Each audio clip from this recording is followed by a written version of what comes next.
안녕하세요. 닥터 유태우입니다. 오늘의 주제는 남편의 외도 쉽게 대처하기입니다. 외도라는 것은요, 같은 여성이어야 됩니다. 같은 여성과 1개월 이상 지속적인 관계를 가질 때, 이를 이제 외도라고 합니다. 여기에는 사전상의 의미는 성관계를 꼭 포함시키는데요. 외도는 꼭 그런 것만은 아닙니다. 성관계가 있을 수도 있고 없을 수도 있습니다. 그래서 이런 사람을 애인이라 부르기도 하고 또는 여친이라 이렇게 부르기도 하죠. 남자 입장에서. 외도하고 구별해야 될 게 성매매가 있습니다. 네, 성매매는 이제 돈을 주고 사는 거죠. 이게 다른 점이 뭐냐면은 외도는 같은 사람하고 지속적인 관계를 맺는 거고요. 성매매의 경우에는 그런 경우가 굉장히 드뭅니다. 이것도 가능하기는 합니다만 같은 사람을 자꾸 성매매한다 이런 경우도 있겠지만 대개는 다른 여성이거든요. 그래서 성매매는 사실 외도하고는 별개로 이렇게 생각을 해야 됩니다. 왜 남자가 외도를 하는 것일까요? 네, 크게 세 가지 이유가 있습니다. 첫 번째 이유는 이제 가장 강력한 이유가 될 수도 있는데요. 충족되지 않은 성적 욕구입니다. 이게 이제 가장 큰 이유라고 할 수 있어요. 두 번째가 즐거움입니다. 가정이 됐던 또는 일이 됐던 뭔가가 즐거움이 덜합니다. 또는 지루합니다. 네, 그래서 또는 스트레스가 큽니다. 그럴 때 이제 내가 즐거움으로 해소하려고 하죠. 그 즐거움의 대상으로 외도를 한다는 거죠. 네, 세 번째는요, 지지와 도움이 필요해서. 네, 사실 지지와 도움은 가정에서 많이 제공하는 거죠, 원래가. 그런데 이제 가정에서 부인이 제공하는 거하고 내가 외도를 해서 다른 여성으로부터 제공받는 지지와 도움이 조금 달라요. 어떻게 다르냐면은 가정에서는 내가 책임을 져야 되거든요. 부유하게 난 책임을 져야 돼요. 그래서 이게 다 얘기를 못하는 경우가 있어요. 자기가 힘든 얘기를 다 못하는 경우가 있는데 그게 책임이 없는 다른 여성한테는 그냥 이 얘기 저 얘기 다 할 수 있다는 거죠. 그리고 또 객관적으로 또 들을 수도 있고, 그래서 이렇게 지지와 도움 때문에 외도를 하는 경우도 있습니다. 네, 이거는요, 여자도 외도를 하는데요. 여자가 외도하는 이유하고는 일부 비슷하고, 그런데 가장 중요한 거는 순서가 달라요. 뭐가 가장 중요한 이유냐? 여자가 외도하는 가장 큰 이유는요, 1번이 외로움의 해소입니다. 네, 이게 외롭다는 게요, 남자들은 일에 둘러싸여 있고 사람에 둘러싸여 있기 때문에 그렇게 크지 않은데 여성들한테는 굉장히 클 수가 있습니다. 네, 그래서 1번이 외로움의 해소, 2번이 즐거움이고요. 네, 남자하고 똑같죠. 3번이 지지입니다. 이것도 비슷합니다. 네 번째가요, 여자로서의 대우입니다. 부부관계가 오래되다 보면은요, 나중에는 친구가 된다 그러잖아요. 네, 그런데 여자로서 내가 대우받고 싶어요. 네, 근데 나를 여자로 대우해주는 사람, 네, 그 사람한테 끌리게 되는 거죠. 이게 이제 강력한 이유 중에 하나가 되고요. 그리고 또 한 가지, 또 다른 것들은요, 선물을 받는다든지 아니면은 돈으로 보상한다든지 이런 것도 큰 이유가 됩니다. 여자한테 다섯 번째 이유가요, 요즘은 점점 증가하고 있는데요. 남자랑 똑같이 충족되지 않은 성적 욕구. 근데 이것은 여성의 경우에 있어서는 남자보다는 상대적으로 약한 원인이 됩니다.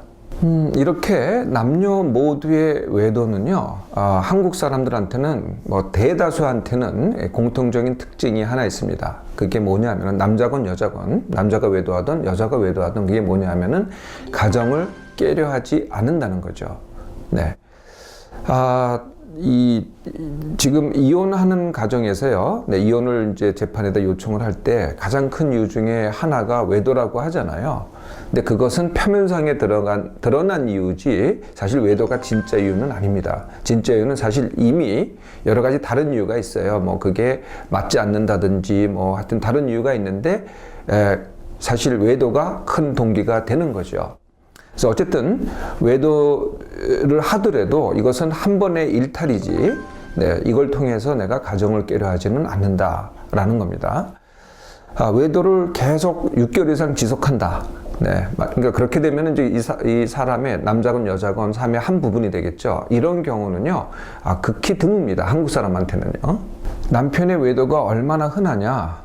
네, 아직 정확한 통계는 알 수 없습니다만은 상당히 흔한 걸로 돼 있습니다.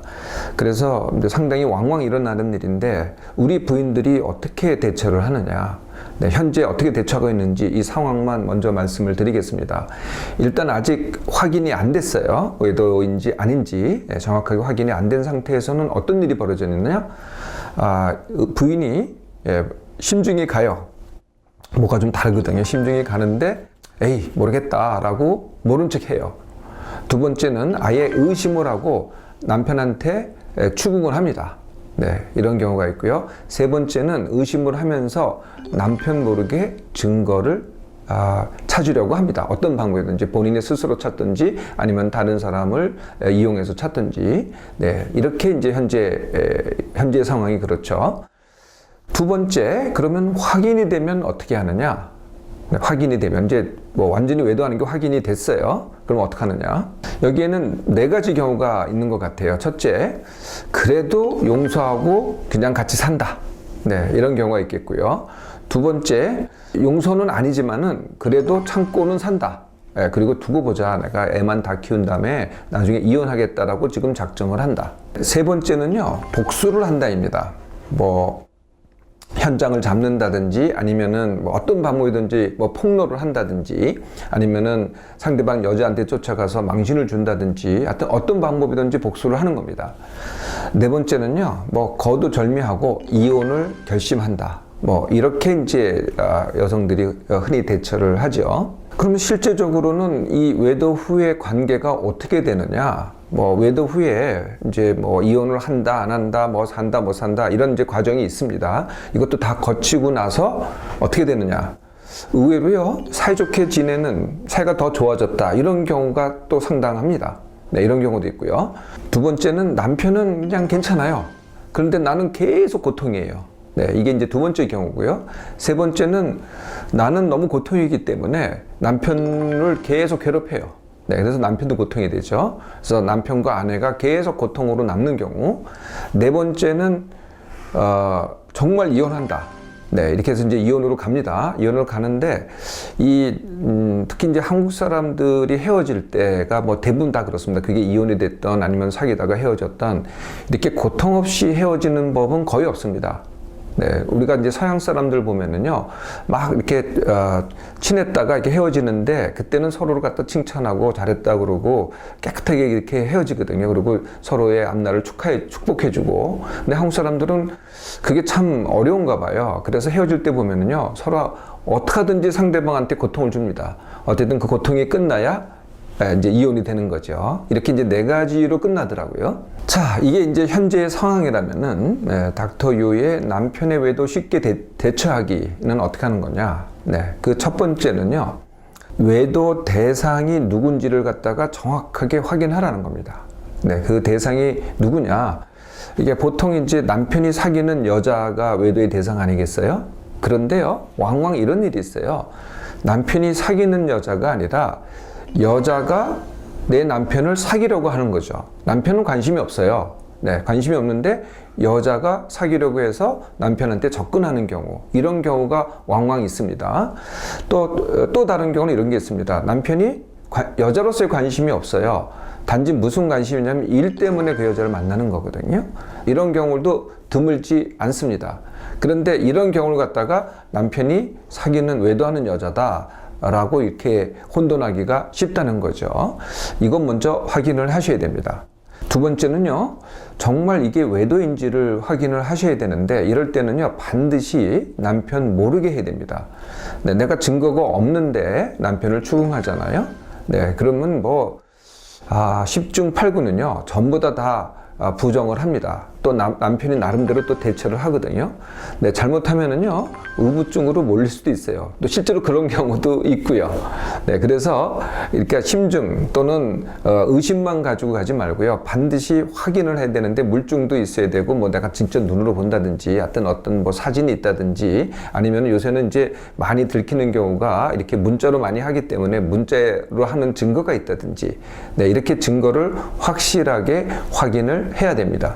세 번째 단계는요, 이렇게 확실한 증거를 가지고 남편과 직시를 해야 됩니다. 대부분의 남편은요, 네, 의외라고 생각하실지 모르겠지만은 시인을 합니다. 잘못했다고 확실하다면은. 네, 그런데 일부, 네, 극히 일부에서는 끝까지 부정하고 싸우려고 하는 그런 남편도 있기는 합니다. 자, 이 세 번째 단계까지 왔으면은 이제 네 번째가 가장 중요한 단계인데 그게 뭐냐면은 내가 이 외도하는 이 남자와 이 남편과 이혼할 것인지 안 할 것인지를 먼저 선택하라는 거죠. 네, 그러니까 보통은 이제 순서를 바꿉니다. 남편의 태도에 따라서 내가 그럴지 안 그럴지를 선택하겠다 이렇게 생각하는데 이 경우는 이혼하겠다는 생각이 아예 없는 경우입니다. 네, 그러니까 순서를 바꾸지 말라는 거죠. 내가 분명해야 남편도 이 태도가 분명해집니다. 근데 내가 그런 생각이 없으면요, 남편은 또 같은 행동을 또 반복하게 되는 거죠. 그래서 중요한 게 내가 먼저 외도하는 남편과 이혼할지 안 할지를 미리 선택하고 들어가라는 거죠. 자, 그러면 많은 이제 부인들이 어떤 선택을 하냐면은 나는 이혼하기를 원치 않는다. 뭐 여러 가지 이유가 있습니다. 뭐 자녀도 있고 뭐 경제적 사정도 있고 뭐 여러 가지가 있을 텐데 어쨌든 어떤 이유든 이혼은 원하지 않는다라고 선택을 하고요. 어쨌든 그래서 이제 추궁을 하잖아요. 네, 직시를 하잖아요. 그러면 대부분의 남편이 또 용서를 빕니다. 네. 자, 이게 이제 제일 흔히 일어나는 일이에요. 그러면 이제 어떻게 하느냐? 이제 두 가지 경우의 수가 있어요. 용서를 받아주고 화해를 하고, 네, 알콩달콩 잘 산다. 이런 경우가 있고요. 두 번째는 용서는 했어요. 그리고 받아는 주는데요. 이게 겉마음으로 용서를 한 거고, 속마음에서는 용서가 안 되는 거예요. 계속 생각이 나고, 화가 치밀고, 분노가 나고, 네, 우울하고, 절망스럽고, 자괴감이 들고, 네. 이게 이제 진짜 힘든 경우거든요. 그러니까 요 경우를 이따가 따로 말씀드리겠습니다. 어떻게 대처하는 건지. 그 다음 경우의 수가 나는 이혼하기로 선택을 했다. 그런데 남편이 용서를 빈다. 이런 경우입니다.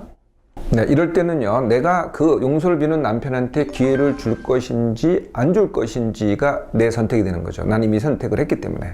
그죠? 난 이혼하기로 선택을 했으니 다시 남편을 용서하고 받아들이고 다시 화합을 할 것인가 안 할 것인가가 내 선택이 되죠.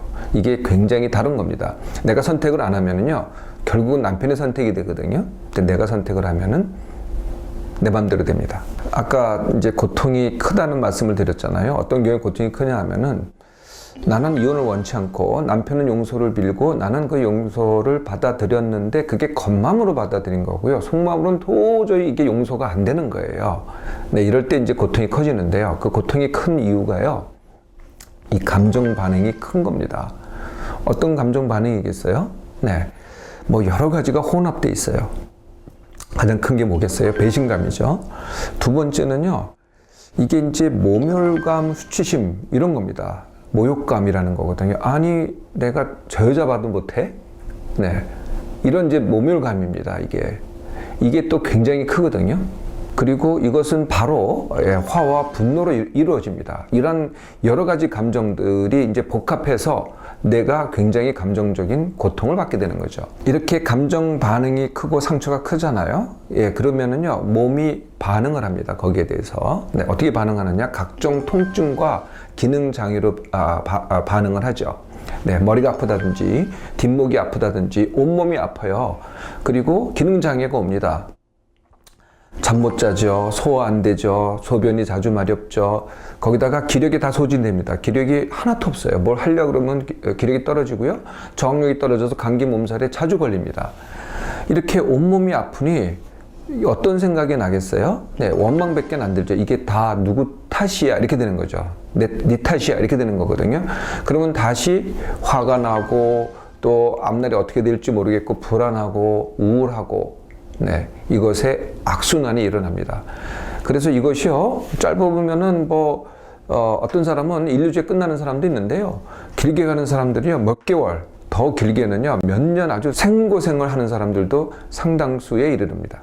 자, 이런 몸과 마음의 고통, 이걸 어떻게 쉽게 하기를 하죠? 네, 가장 쉬운 방법이 남편에게 바로 화내기입니다. 네, 그러니까 이제 생각으로 내가 용서를 했으니 또 이제 화낼 때마다 이제 남편이 이제 또 고통을 받지 않겠어요? 그래서 또 이렇게 쭈그러드는 남편, 고통받는 남편을 보니까 나도 그만하겠다는 생각이 드는데요.